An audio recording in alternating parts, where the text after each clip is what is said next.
tous, j'espère que vous allez bien. Alors aujourd'hui, j'avais envie de partager avec vous un des passages de la Bible qui m'a le plus fait réfléchir. En lisant ce passage, ça m'a percuté. Mais avant de lire avec vous ce passage qui se trouve dans Matthieu 7, 21, 23, j'aimerais vous raconter quelque chose qui m'est arrivé il y a une vingtaine d'années. À cette époque, je faisais des extras pour une société de sécurité dans l'événementiel.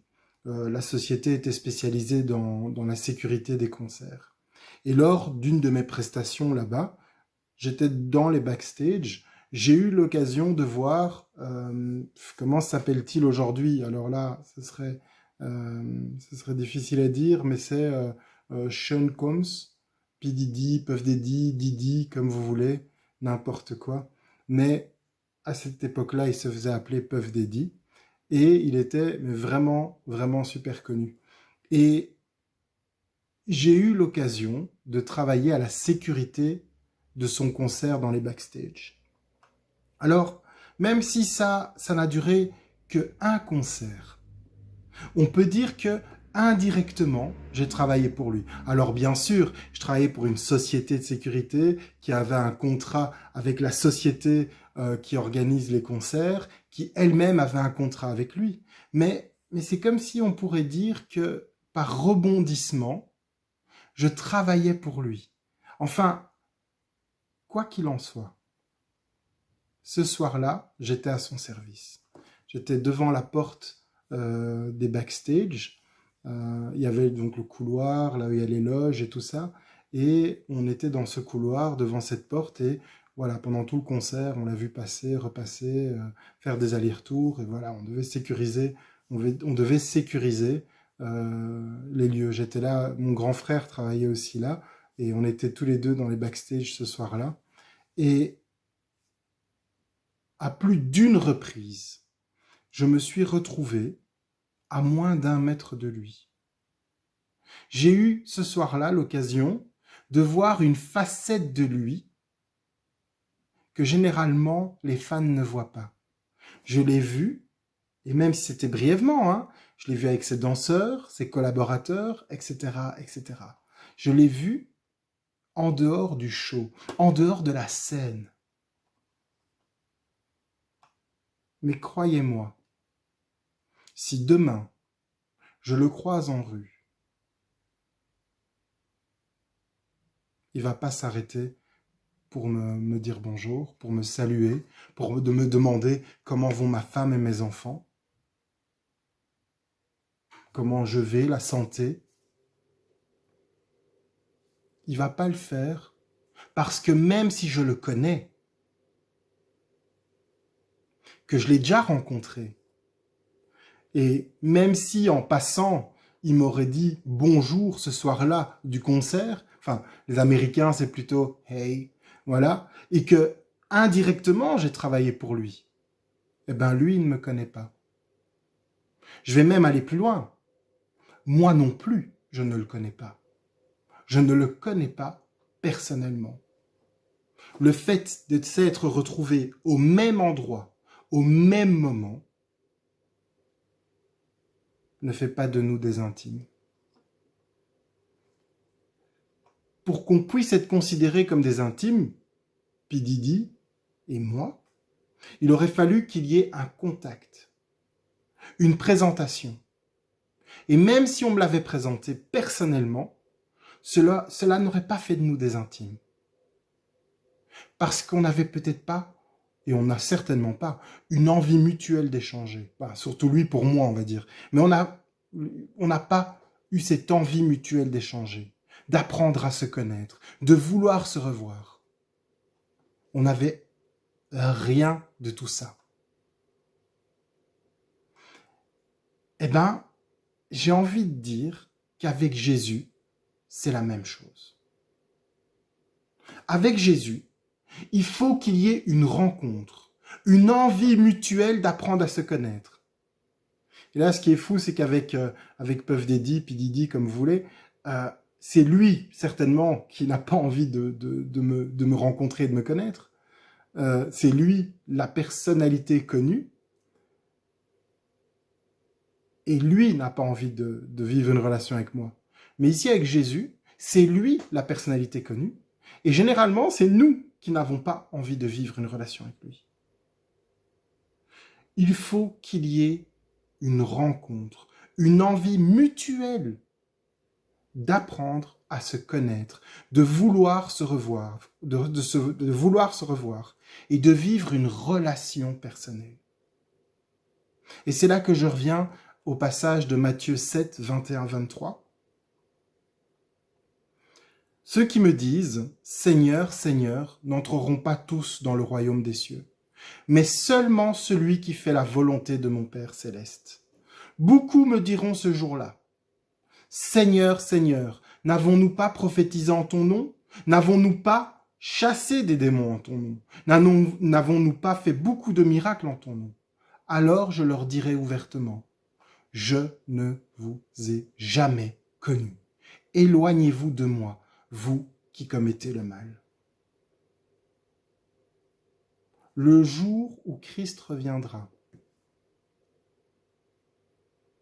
imaginez, une phrase lourde de sens, en public.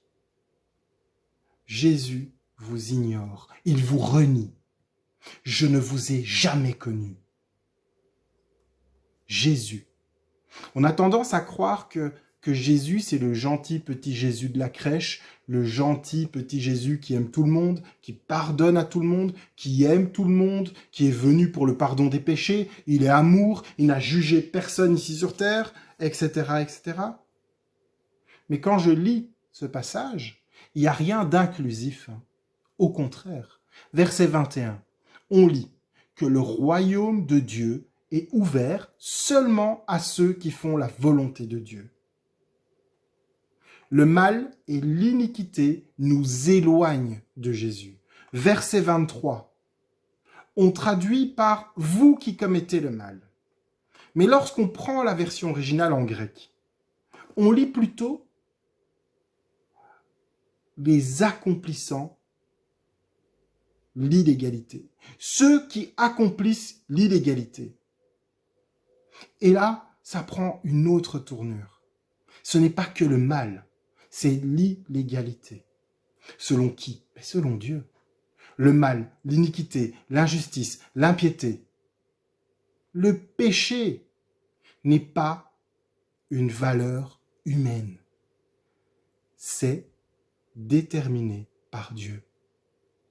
Ce n'est pas ni les mœurs actuelles, ni les envies humaines,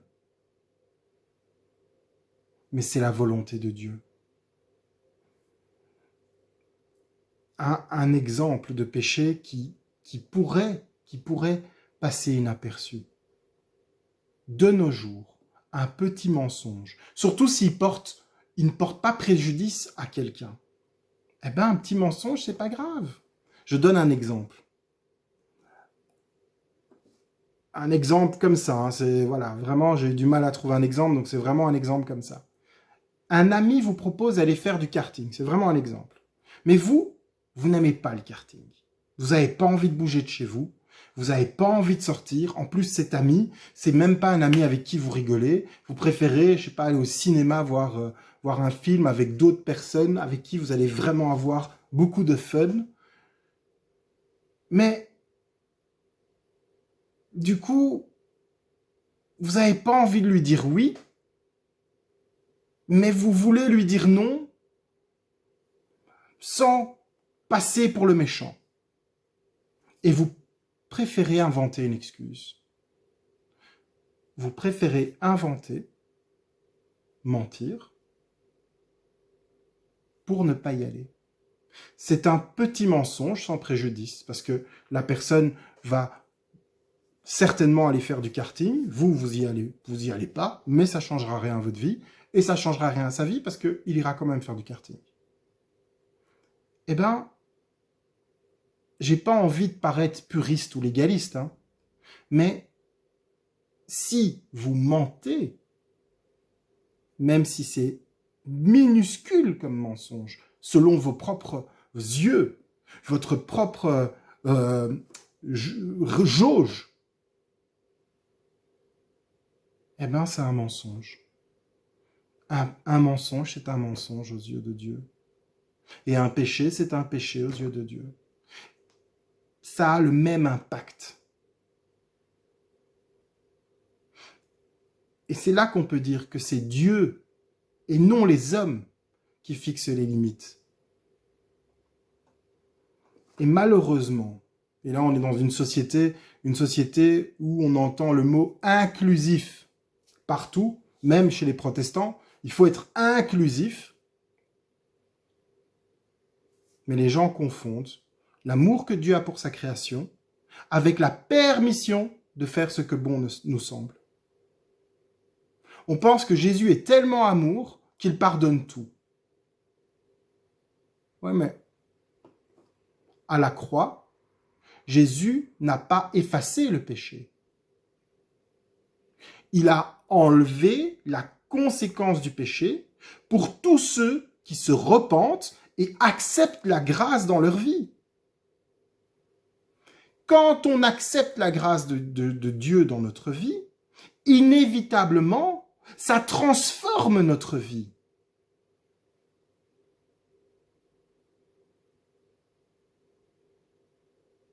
Parce qu'on a laissé Christ entrer dans notre vie et lui laisser la place pour nettoyer, pour travailler notre cœur. Du coup, au lieu de se poser la question juste pour savoir ce que l'on peut faire en tant que chrétien, ce que l'on peut faire en tant que fils de Dieu, quelles sont les limites que nous pouvons, jusqu'où nous pouvons aller, qu'est-ce qu'on ne peut pas dépasser avec Dieu, est-ce qu'on peut faire ça ou pas, oui, mais est-ce que posons-nous plutôt la question, qu'est-ce que l'on peut faire pour aimer notre Dieu et aimer notre prochain, et les autres, tous les autres, comme Christ a aimé l'humanité. C'est avec ça qu'il nous a laissé. Le seul commandement qu'il nous laisse, et il nous dit, et ça les gens oublient, c'est que ça résume la loi, la Torah, et les prophètes, et les livres des prophètes. Tu aimeras le Seigneur ton Dieu, de toute ton âme, toute ta force, toute ta puissance, de tout ton être, et tu aimeras ton prochain comme toi-même. Au lieu de se demander qu'est-ce que l'on peut faire, quelles sont les limites qu'on a, est-ce qu'on peut boire, est-ce qu'on peut fumer, est-ce qu'on peut voler, est-ce qu'on peut mentir, est-ce qu'on peut, et jusqu'où on peut aller, et est-ce qu'on, si on se repent, et si... Posons-nous plutôt la question, qu'est-ce que l'on peut faire pour aimer notre Dieu?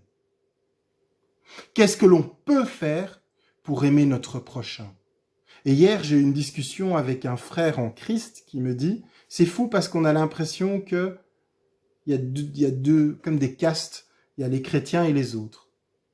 Ici, quand on parle du prochain, on ne parle pas que des chrétiens, on parle de toute l'humanité. Comme Christ a aimé l'humanité. Nous, si nous sommes touchés par lui, nous allons aimer l'humanité. Et on ne se pose plus la question, qu'est-ce que je peux faire pour moi? Ça c'est égoïste. Qu'est-ce que je peux faire pour moi?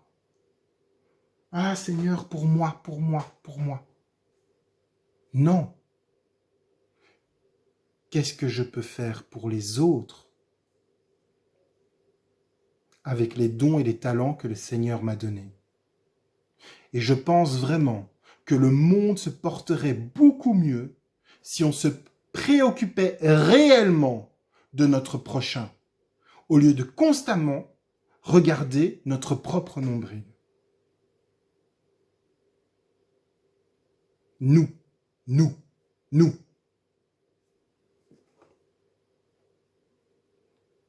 J'imagine même pas ce qu'on pourrait faire si on avait cet amour pour les autres. J'ai même pas envie de dire cet amour pour des personnes qui sont à des milliers de kilomètres. Hein. Je parle même des personnes qui sont juste en face de nous dans la rue. Comment serait le monde si le monde entier vivait l'amour de Christ?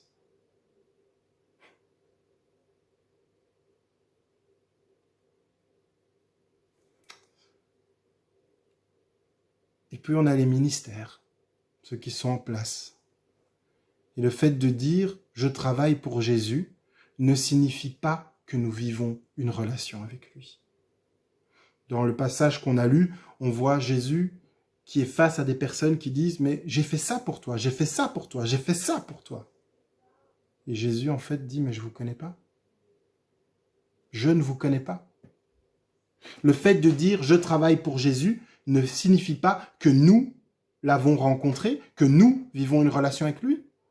Tout comme moi, je ne vis pas une relation avec Puff Daddy, P. Diddy ou Didi ou comme vous voulez. Pourtant, indirectement, j'ai travaillé pour lui. J'étais au même endroit que lui, au même moment. Mais il ne me connaît pas. Avec Jésus, c'est pareil. Vous pouvez fréquenter les églises. Vous pouvez faire ce qu'il est demandé dans la Bible. Vous pouvez lire la Bible tous les jours. Vous pouvez même travailler dans un ministère. Vous pouvez. Si vous n'avez pas rencontré Jésus personnellement, si vous ne vivez pas une relation personnelle avec lui, j'ai pas parlé d'une relation parfaite, hein. J'ai parlé d'une relation personnelle. Moi, la relation que je vis avec mon père terrestre, elle n'est pas parfaite. Mais je vis une relation avec lui. Je parle avec lui. Je l'écoute. Nous avons un échange. Si vous ne vivez pas une relation personnelle avec Jésus, si vous ne le laissez pas entrer dans votre vie et le laisser transformer votre cœur, ça ne fonctionnera pas. Et vous pouvez faire ce que vous voulez, ça ne fonctionnera pas. Une relation, c'est un échange. Un échange. Et c'est ça que Jésus a envie de vivre avec ses enfants. Un échange. Il veut vous connaître. Et le jour où il reviendra, quoi que vous ayez fait, parce que nous sommes tous pécheurs, parce que personne ne peut respecter la loi entièrement, et que nous avons besoin de la grâce dans notre vie, du sacrifice de Jésus à la croix pour être justifiés aux yeux de Dieu. Nous devons accepter la grâce dans notre vie. Et Jésus, il veut rentrer dans votre vie. Il veut.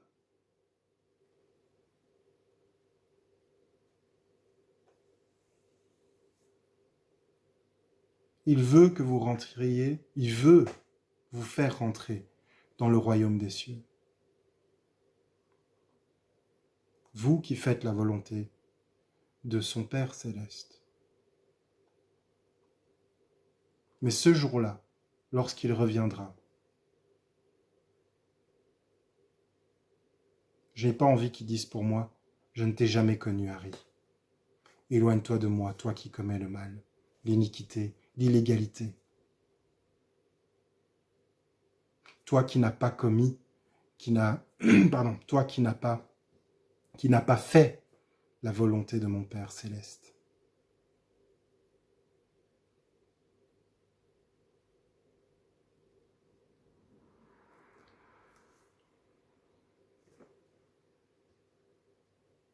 Je pense qu'aujourd'hui, on est submergé de vidéos. Je vois mes enfants, par exemple, sur YouTube, ils entendent tellement de choses. Et il y a tellement j'ai envie de dire, de fausses nouvelles, tellement de choses qui sont des mensonges. Mais il y a une chose qui est vraie.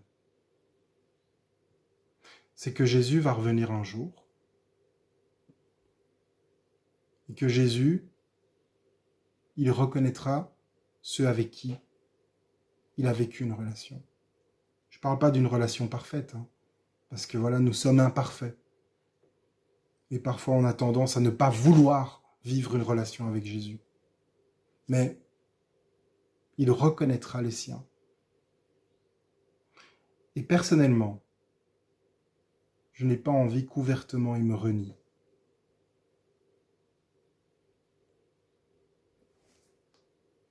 Je veux vivre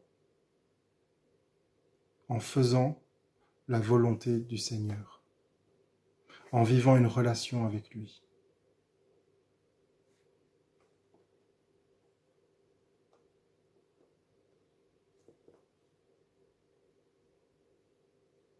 J'espère vraiment que ce passage va vous parler autant qu'il m'a parlé à moi et qu'il va vous enseigner autant qu'il va vous enseigner à vous. Je pense que voilà, ce que j'ai partagé avec vous, vous pouvez encore méditer, mais c'est à vous à faire le pas. C'est à vous à vivre une relation avec Jésus. C'est vous. Ce n'est pas moi, ce n'est pas les autres, ce n'est pas l'Église, c'est vous personnellement. En priant, en lisant la Bible, en vivant la communion fraternelle, mais surtout en laissant rentrer Jésus dans votre vie. Lui laisser la place dans votre cœur pour qu'il vous transforme. Et que le jour où il reviendra, il vous appelle par votre prénom et vous reconnaisse. Qu'il dise, viens, viens, j'ai tout préparé pour toi.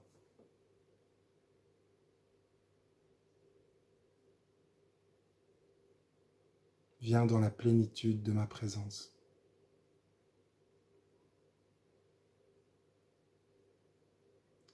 Soyez bénis. Amen.